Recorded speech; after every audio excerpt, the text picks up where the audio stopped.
बिस्मिल्लाहिर्रहमानिर्रहीम नहमदुहु व नुसल्ली अला रसूलिल करीम।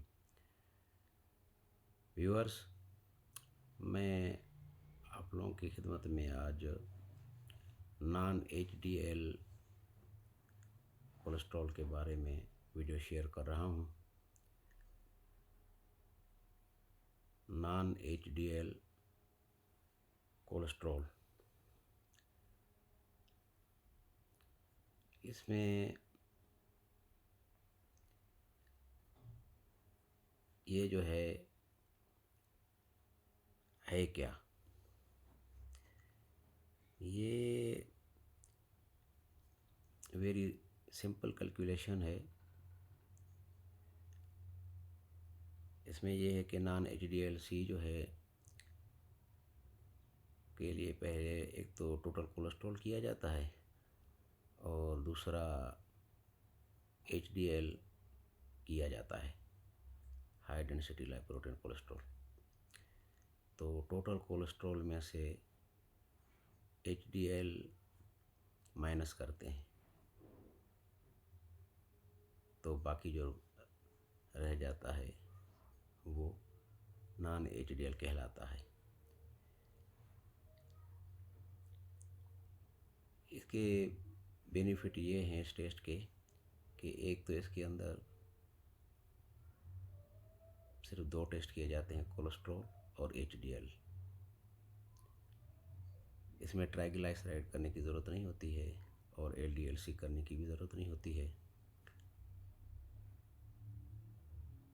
तो दूसरी बात यह है कि ये इसके लिए फास्टिंग कंडीशन में होना भी ज़रूरी नहीं है।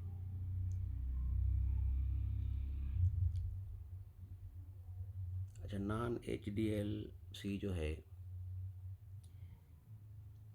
ये बेहतर डायग्नोज करता है कोरोनरी हार्ट डिजीज़ को, इसके ज़रिए से बेहतर डायग्नोज होती है। इसलिए कि ये इसके अंदर एलडीएल-सी भी होती है, लो डेंसिटी लाइपोप्रोटीन कोलेस्ट्रॉल, और लाइपोप्रोटीन लिटिल एल भी होती है, और आईडीएल-सी भी होती है, इंटरमीडिएट डेंसिटी लाइपोप्रोटीन कोलेस्ट्रॉल, और वीएलडीएल भी होती है, very low density lipoprotein cholesterol.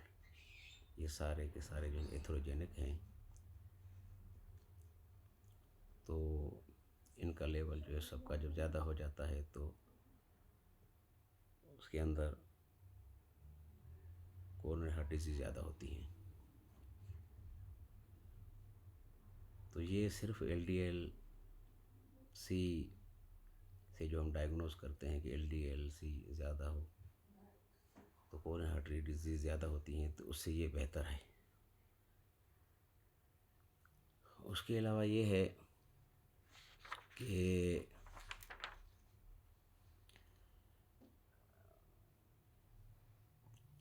ये इसका नॉर्मल रेफरेंस रेंज जो होता है वो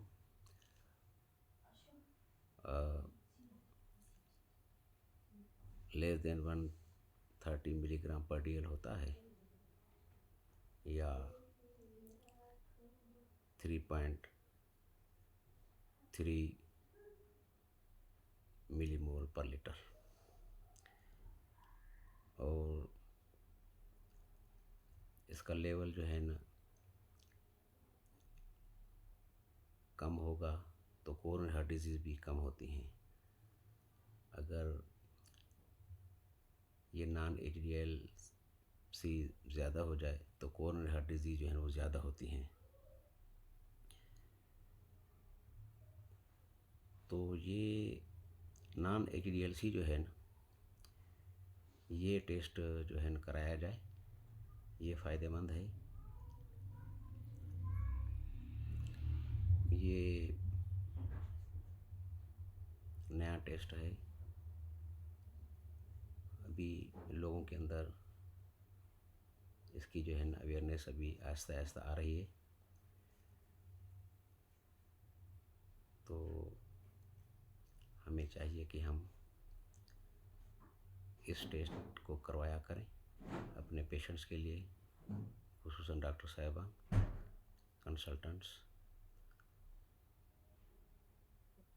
एक तो इसमें वक्त की भी बचत होती है, पैसे की भी बचत होती है, और पेशेंट को भी ज़्यादा फ़ायदा होता है, क्योंकि इसमें ज़्यादा एथेरोजेनिक चीज़ें जो हैं इन्वॉल्व होती हैं, उनका पता चलता है। तो उम्मीद है कि आप लोगों को ये वीडियो पसंद आएगी। Thank you very much.